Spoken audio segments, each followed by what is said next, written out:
Hello again, I am Blonty, and let's get the begging for subs and bells and thumbs and comments out of the way because I hate doing it, but if I don't do it, it feels like I've just given up fighting against the depressing oppression of the YouTube algorithm and its deep-seated hatred of my wide-focused channel. So, Fallout 76 Wastelanders has been out for 2 weeks now, long enough for many regular players to make their way through the new content, regardless of whether they're brand new or existing players that restarted with a new character, or, like me, fell away from the original version of the game before even reaching the level 50 soft cap, so just jumped in with their existing character. I switched to playing on Steam when Wastelanders launched because that's when it became available there, and of course the Bethesda launcher is trash. But that also means I can track exactly how much more time I've played since Wastelanders launched, as Steam only counts its own native playtime, not how long I spent playing in the Bethesda launcher. To that end, I've played, to my surprise actually, a little over 80 hours of Wastelanders since it launched. It's been my daily chill time game in the afternoons and evenings, and full days through on my break days. I'm now level 72, fully 30 levels gained since I came back to the game after abandoning it by level 42 and about 80 hours when it first launched. So, Wastelanders has already doubled my original playtime. And that doubling of playtime has spent largely enjoying myself, not waiting for the game to get enjoyable, like I was doing when it first launched. And it wasn't until I saw a headline for a story on PC Gamer a few days after Wastelanders launched that compared Fallout 76 to Animal Crossing that triggered a change in the way I was thinking about the game as I played. And it actually made it better, believe it or not. So, PC Gamer's article by James Davenport titled, "Fallout 76 clicked when I started playing it like Animal Crossing with guns."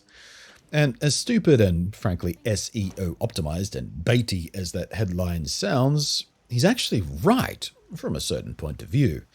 Just making the comparison between Fallout 76 and Animal Crossing is sure to trigger a few fantards out there. One is one of gaming's most beloved and carefully crafted game series from a company who notoriously will happily delay games for achingly long times just to make sure they are great at launch.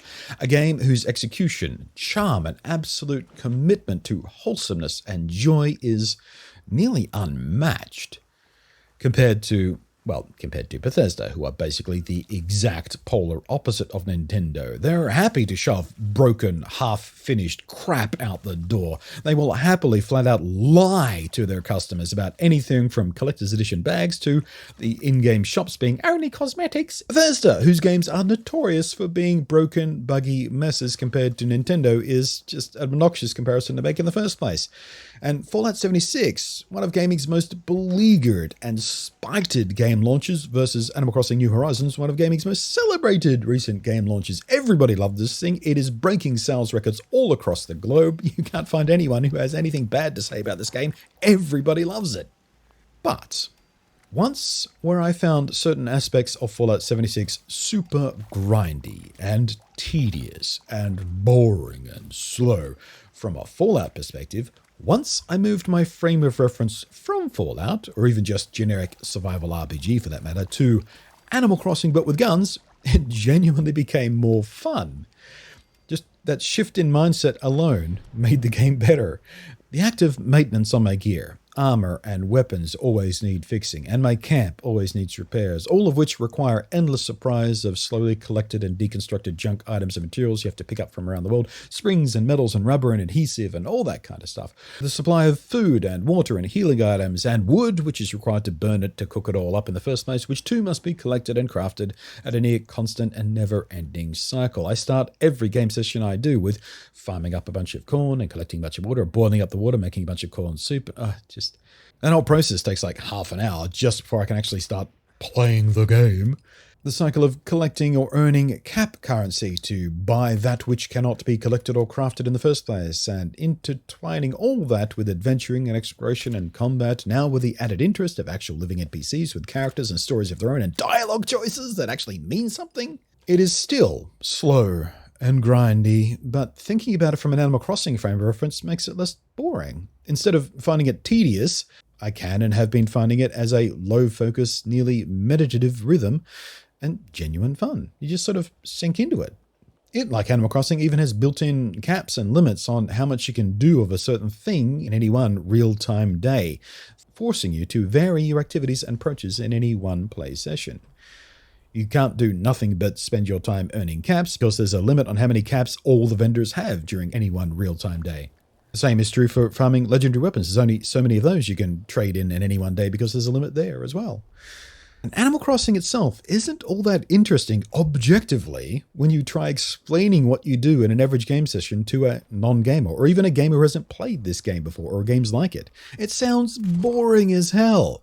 Oh, what do you do in Animal Crossing? Well, you collect weeds and fruit, and then you sell those weeds and fruit, maybe buy a chair, maybe craft a fence to put down somewhere else, collect some insects, or go fishing. Buy a hat, perhaps. That's always fun. Chat for a couple of sentences with an NPC with some candid dialogue and no real dialogue choices, and they'll blibble on nonsensically about the weather for a moment and then wander away and do a cute animation somewhere, all in an endless cycle of debt to this raccoon. It's Tom Nook, and as you slowly progress and get fancier and fuller home, and every time you pay him off, you buy another room, which is exponentially more expensive, so it takes you even longer to pay it off in the first place, and you make the island a bit prettier. You'll plant some flowers, for example. Put a bush down. Maybe make a stream over there.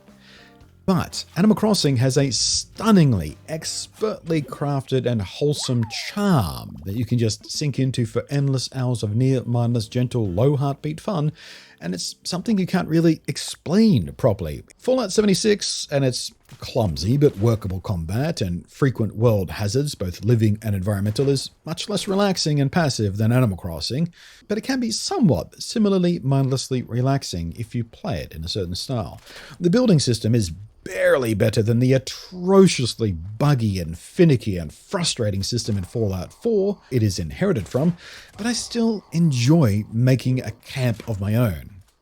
I don't enjoy doing it because the system sucks and it's so annoying and frustrating and buggy and I tear my hair out every time I build something, but the end result of having a camp that is yours and unique, it's rewarding in its own way.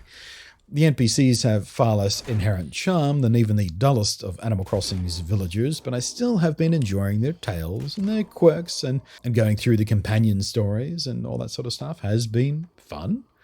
And the endless sandbox collecting of materials and hopes for an ideal RNG roll of abilities on legendary weapons and fiddling with most special card build can be low brain relaxing. All of this does make it less like a traditional Fallout game, of course, but if you release yourself from the annoyance that a game called Fallout isn't exactly like other Fallout games called Fallout, and how much you wish you had more old Fallout because the old Fallout was fantastic fun. Which, by the way, if you haven't played Outer Worlds yet, that's what you're looking for. It was even made by some of the people who made the better Fallout games, and it is amazing, and I can't wait to play more of it. But finding a way to treat Fallout 76, and especially in its newer form of Wastelanders, as its own entity, to judge it on its own merits and its own failures, has been the key to finally feeling like I scraped out my money's worth from the inside of the Collector's Edition Power Armor helmet that still sits on my shelf to this day, referred to as the Helm of Buyer's Remorse. And you know what? I'm still going to call it the Helm of Buyer's Remorse, as it took close to 2 years before this game became something worth playing, and something I didn't absolutely regret spending my money on. Much like No Man's Sky before it, actually. At least with No Man's Sky, I didn't spill the extra cash on a collector's edition. I did pre-order it though, have regrets about that. I don't necessarily suggest new players buy into Fallout 76 now, unless you get it on sale, or buy it secondhand so Bethesda doesn't get any money, or have a predilection for shared world survival RPG games, because it is a fairly decent example of those, better than many I've played, a lot worse than some. But if you, like me, bought Fallout 76 at launch on the strength of your love for the Fallout world, or the hype in general, this is going to be your first Fallout game or something, and were disappointed, at least now you might get some value out of it, and it might be worth returning to. It might even grab you, and you'll stick with it on a longer-term basis. The point is, it's worth trying again. I'm certainly glad I gave it another go, but if I do fall off again, if I don't become one of these ongoing players who just keep playing this game as a background game until the next update hits, now these systems for real NPCs and proper Fallout-style quests and dialogue choices are built into the game, I'd be much more likely to jump back into future updates and additions because you can be sure, based on the reception that Wastelanders have got, any new updates they do will be based around these systems. They will add more NPCs and more dialogue choices and more stuff like this into the game. I mean, even the Steam reviews themselves, once you got past the initial 2-day review bombing cycle, it's actually moved to a mostly positive footing, believe it or not. Fallout 76, reviewed, mostly positive. You wouldn't have called it a year ago. And worst case scenario, that Wastelanders is as good or as interesting as Fallout 76 ever gets.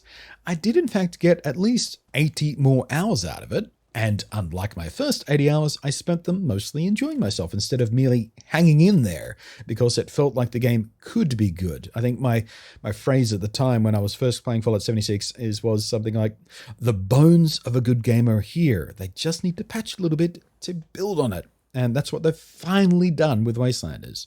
The bones are still misshapen and rotten and clipping through each other, but still. So don't buy Fallout 76. It's not worth it unless it's super cheap, or again, you get it secondhand, so Bethesda don't get any money.